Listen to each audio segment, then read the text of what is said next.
शरणपूर वृद्धाश्रमाचा 6वा वर्धापन दिन व स्थलांतर सोहळा संपन्न। अहिल्यानगर जिल्ह्यातील नेवासा तालुक्यातील फत्तेपूर येथे अक्षय ग्रामीण युवा क्रीडा व सामाजिक विकास संस्था संचलित शरणपूर वृद्धाश्रमाचा 6वा वर्धापन दिन व स्थलांतर सोहळा 17 डिसेंबर रोजी मंगळवारी सकाळी 11 वाजता अहिल्यानगर येथील CSRD कॉलेजचे माजी डायरेक्टर व योगगुरू केवल कृष्ण कनोजिया यांच्या अध्यक्षतेखाली हा कार्यक्रम पार पडला। या प्रसंगी प्रारंभी शरणपूर वृद्धाश्रमचे संस्थापक अध्यक्ष रावसाहेब मगर यांनी कार्यक्रमाचे प्रास्ताविक केले व आलेल्या मान्यवरांचे स्वागत केले।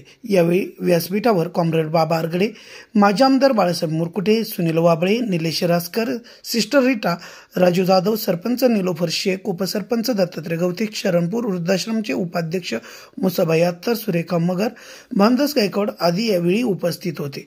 कार्यक्रमाचे अध्यक्ष केवल कृष्ण कनोजिया म्हणाले की मला अभिमान वाटतो की एक विद्यार्थी गाव पातळीवर येथे सर्व मातापित्यांना आधार देतो, हा खूप मोठा संघर्ष आहे। कॉम्रेड बाबा आरगडे, माजी आमदार बाळासाहेब मुरकुटे यांनी मनोगत व्यक्त केले। संस्थेच्या सचिव सुरेखा मगर यांच्या वाढदिवसानिमित्त वृद्धाश्रमातील सर्वांना व कार्यक्रमाला आलेल्या मान्यवरांना जेवण देण्यात आले। या कार्यक्रमाला फत्तेपूर गावातील युवक कार्यकर्ते, कार्यक्रमाचे सूत्रसंचालन प्रकाश गायकवाड यांनी केले तर आभार संतोष मगर यांनी मानले।